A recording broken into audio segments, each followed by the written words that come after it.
What's good, people? Today we're doing a quick review of the 6ix9ine interview, and overall, I have to say the one he did on Shade Room was a decent interview. You got a lot of insight into 6ix9ine and what he does. Um, but this interviewer, I gotta say, she isn't the best. She's let him totally run the interview. She let him get away from certain topics, and he kept running away from topics, and eventually never got back to him. Like the whole black community thing. His answer for that was he dates black women.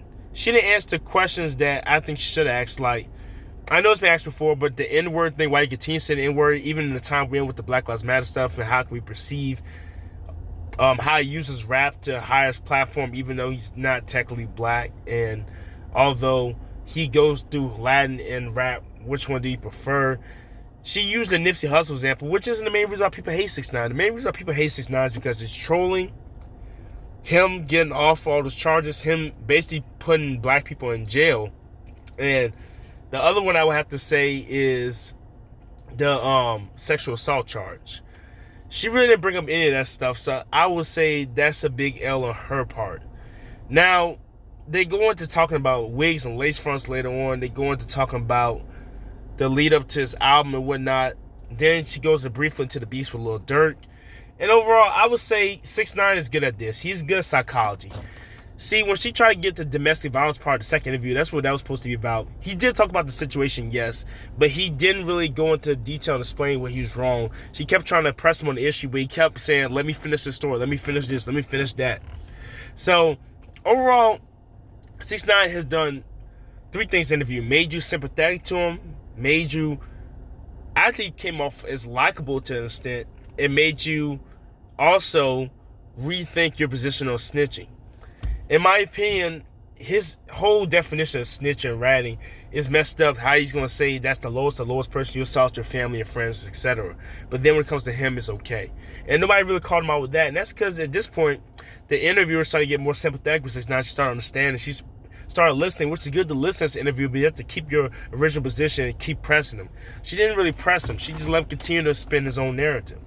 So, with that portion of the interview, with the domestic violence, with the, I think the snitching, and he did drop a good jewel about the Rock Nation CEO, Desiree Perez being a former, called Meek Mill on that, which I give him credit for.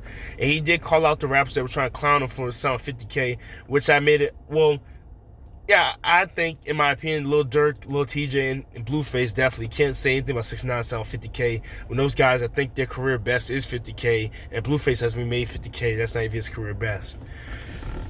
So, overall for this interview, I give it a B-, just due to the fact the interviewer seemed to be more of a listener than a person asking a question trying to get the answers that people were looking for. But 6ix9ine is a great storyteller. He controls the room. It's the reason why he's in this profession. He can put you through the gambit of emotions, and you have to peep his game.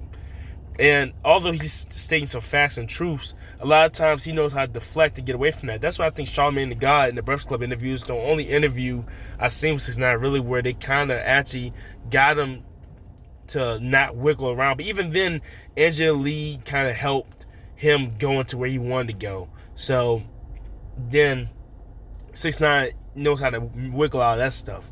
But let me know what you think about the interview overall. I enjoyed it. I just wish that she would have stuck with some of the topics that she wanted to ask and would have pressed them more. But I understand that, you know, she got intrigued by his answers, and plus, you know, he's a big star, you know, to the Shade Room, and she wants all the views she gets, so she doesn't want to seem like she's being unfair to the guy. So maybe that's why she didn't ask the questions. Make sure you comment and let me know what you think about the 6ix9ine interview and think about my analysis of the 6ix9ine interview. I'm your man, Chef from Off the Dome. Make sure you subscribe, click that bell on the right side. We have new content coming out usually at least 3 times a week. I'm uploading this video soon. I'll see you later. Peace.